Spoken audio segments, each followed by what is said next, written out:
안녕하세요, 신현영님. 간단한 자기소개 부탁드립니다. 안녕하세요. 브런치에서 디자인 실무에서 느끼는 다양한 단상들을 기록하고 있고 신촌에서 디자인 스튜디오를 운영하고 있는 신현영이라고 합니다. 디자인 스튜디오를 하게 되신 계기가 어떻게 되실까요? 제가 디자인 스튜디오를 하겠다라고 시작을 했던 거는 아니고요. 현재 회사의 디자인 팀장으로 합류를 했다가 현재 대표랑 이제 신뢰가 좀 쌓이고 나서 원래 대표가 디자이너가 아니다 보니까 디자인 스튜디오나 에이전시 사업에 대해서 이해도가 좀 낮았던 부분이 있었는데 이런 부분을 총괄로 맡아달라고 요청을 받아가지고 제가 총괄로 맡아서 진행을 하게 된 케이스라고 보시면 될 것 같아요. 디자인 총괄이시기 때문에 여러 가지 프로젝트를 진행해 보셨을 것 같은데 가장 기억에 남는 프로젝트는 어떤 것들이 있을까요?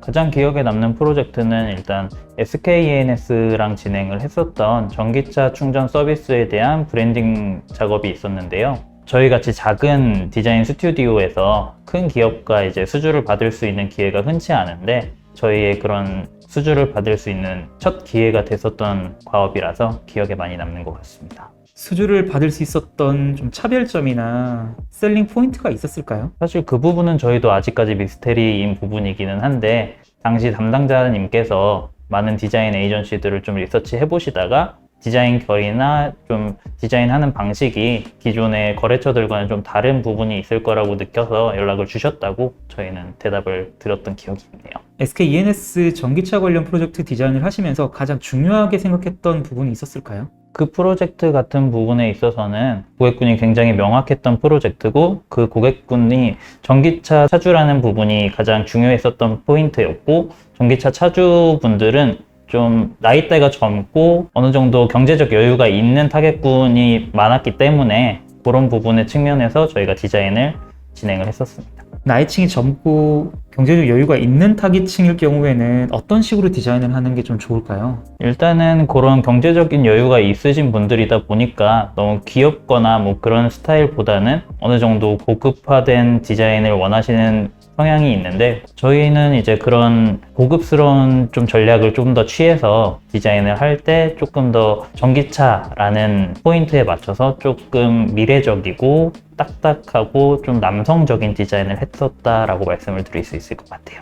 혹시 SKENS 프로젝트 말고도 다른 프로젝트도 좀 기억에 남는 게 있을까요? 지금 딱 떠오르는 거는 얼마 전에 진행을 했었던 작년 프로젝트였는데요. 사회적으로 지금 조금 문제가 되고 있는 운동고립 청년들에 대한 문제를 다루는 플랫폼 브랜딩 작업이 있었고 그 프로젝트 같은 경우에는 운동고립 청년들의 이제 좀 배타적인 성향이나 좀 조심스러운 성향에 맞춰서 좀 친근한 디자인으로 접근을 하는 방향을 저희가 전략을 짜가지고 디자인을 했었던 부분이 있었고 그런 것들이 좀 좋게 평가를 받아서 좀 기억에 많이 남고 있습니다. 친근한 느낌을 주기 위해서 어떤 식으로 좀 디자인을 하셨을까요? 친근한 디자인을 하기 위해서 일단 저희가 가장 먼저 선택했던 전략이 캐릭터를 사용한 디자인 전략이었고 그런 캐릭터를 이용을 해서 조금 더 플랫폼을 이용을 할 때 본인들을 대변을 할 수 있는 마스코트로 활용할 수 있도록 디자인을 개발했었습니다. 여러 가지 캐릭터가 있었을 것 같은데 좀 어떤 캐릭터들이 있었을까요? 이제 메인이 되는 캐릭터가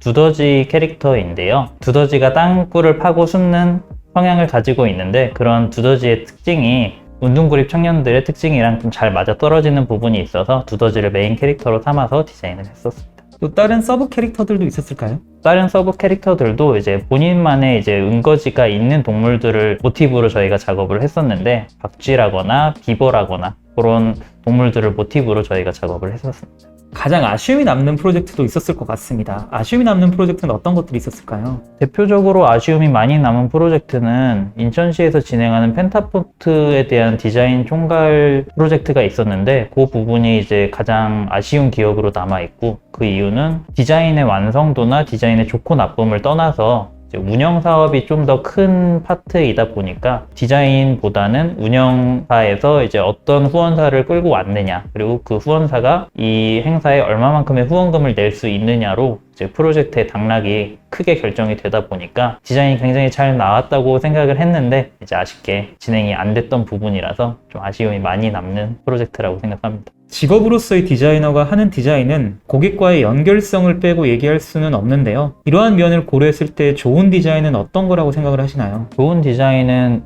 그 대상이 되게 명확한 디자인이 좋은 디자인이라고 생각을 하고요.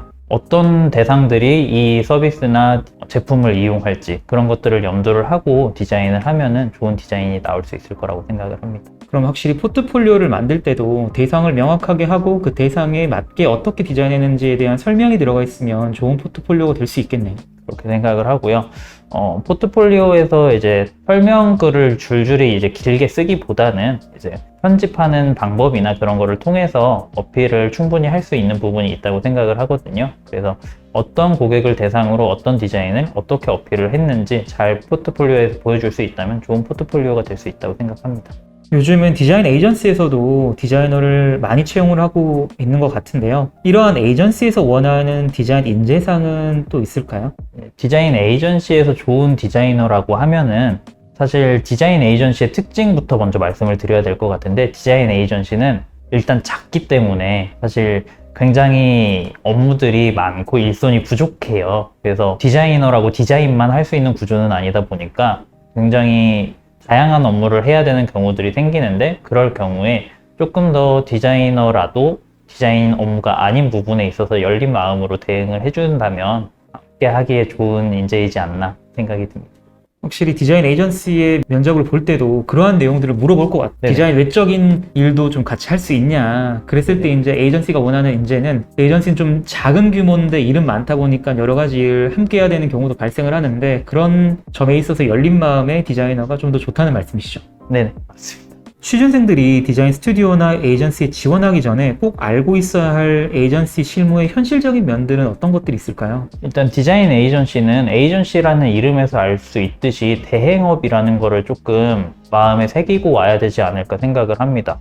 이제 디자이너들은 어찌됐건 디자인적인 이제 본조라고 해야 될까요? 그런 것들이 어느 정도 있는 분들이 많다 보니까 작업을 할 때 본인 입맛에 맞는 디자인을 하려는 경향들이 특히 주니어들한테서 많이 보이는데, 디자인 에이전시에서는 사실 디자이너 입맛에 맞는 디자인을 하기보다 클라이언트 니즈에 맞는 디자인을 하는 게 가장 중요하다 보니까 남의 디자인을 해주는 거, 그 부분을 좀 기억을 하고 지원을 하면은 좋을 것 같습니다. 디자인은 이제 취준생분들이 개인 프로젝트를 통해 가지고 포트폴리오를 많이들 만드십니다. 이때 개인 프로젝트를 한 다음에 주변에 피드백을 받아서 디자인들을 많이 개선하곤 하시는데, 여러 피드백을 고려하다 보면 오히려 디자인을 해치는 경우도 발생을 한다고 제가 들었습니다. 디자이너로서 주변의 피드백을 잘 받을 수 있는 팁이 있을까요? 그 부분은 디자인에 대한 기준이 명확하면 된다고 생각을 하는데, 가상의 프로젝트라고 해도 그 프로젝트에 이제 가상의 대상이 있을 거라고 생각을 합니다. 그래서 그 가상의 대상이 어떤 디자인을 좋아할 것인지, 어떤 디자인을 선호할 것인지를 계속 기준으로 두고 생각을 한다면, 어떤 피드백을 듣더라도 그 기준에 맞춰서 생각을 해보면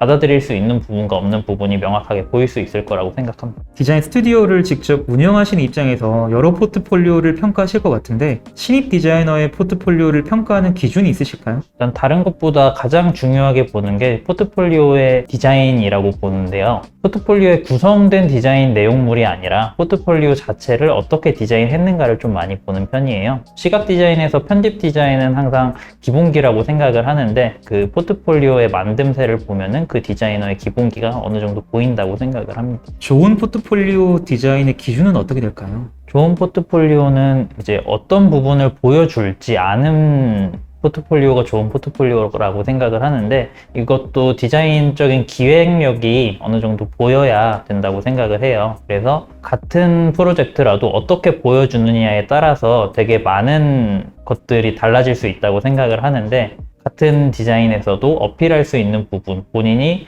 참여한 부분에 대해서 어디를 보여줄지 그런 것들을 잘 결정을 해서 보여주는 포트폴리오가 좋은 포트폴리오라고 생각합니다. 확실히 여러 포트폴리오를 보게 되면은 이 포트폴리오가 무엇을 말하고 있는지 한 점으로 안 잡히는 경우도 있을 것 같은데, 네. 총괄님이 말씀하신 거는 포트폴리오 자체 하나의 점으로 모여가지고 어떤 것들을 말하겠다라는 게 분명한 디자인이라고 말씀을 하신 거죠. 네네. 이렇게 말하는 기준으로 좋은 평가를 내렸던 포트폴리오의 사례가 있을까요? 기획이 잘 된 포트폴리오가 항상 좋은 포트폴리오였고, 특히 브랜딩 포트폴리오 같은 것들을 보게 되면은 브랜딩에서는 로고 하나만 딸랑 보여주기보다 그 안에 담긴 다양한 것들을 보여줄 수밖에 없는데, 그 안에서 본인이 참여한 부분이나 본인이 어떤 디자인한 부분을 좀 강조를 해서 보여줄 수 있는지, 그런 것들을 좀 잘 기획을 해서 포트폴리오 담은 것들이 좀 좋은 포트폴리오라는 느낌을 줬던 것 같아요. 브랜딩 포트폴리오의 경우에는 그냥 로고만 이렇게 있는 포트폴리오들이 있나 봐요. 굉장히 많습니다. 이제 그런 건 로고폴리오라고 해서 이제 로고들만 쭉 모아놓은 것들도 있고 막 수십 개 모아서 보여주기도 하고 그러는데 그런 것들은 사실 임팩트가 많이 약한 편이에요. 확실히 로고만 잔뜩 모아놓기보다 그 로고를 어떻게 내가 기획을 했고 거기에 어떤 스토리를 넣었는지 같이 설명이 덧붙여진 포트폴리오 말씀하시는 거죠. 네네. 요즘에는 디자인에서도 그런 맥락이 굉장히 중요하다 보니까 그런 맥락적인 부분이나 또 에이전시는 어찌됐건 클라이언트한테 디자인을 어필을 해야 되잖아요. 그렇다 보니까 디자인에 설득을 하는 노하우가 어느 정도 담겨 있어야 되는데 그런 것들이 포트폴리오에서도 보일 수 있다면 좋은 포트폴리오라는 평가를 받을 수 있을 거라 생각합니다. 반대로 아쉬움이 남았던 포트폴리오의 사례도 있을까요? 아쉬움이 남는 포트폴리오도 방금 이야기했던 거랑 같은 맥락인데 본인이 할 수 있는 디자인이라고 다 모든 작업물을 때려 넣은 포트폴리오들을 보게 되면은 이제 좀 아쉬움이 많이 남는 것 같습니다. 하나하나 작업물을 뜯어보면은 분명히 디자인적인 실력이 있는 친구인 것 같은데도 그렇게 모든 디자인을 다 때려 놓다 보면은 이 친구는 본인이 무엇을 하고 싶은지 본인 스스로도 잘 모르는 것 같이 느껴질 때도 있고 디자인적인 어필을 잘 못하는 친구인가 라는 의문을 갖게 하는 경우도 있다 보니까 그런 경우에 좀 아쉬움이 많이 남는 것 같습니다.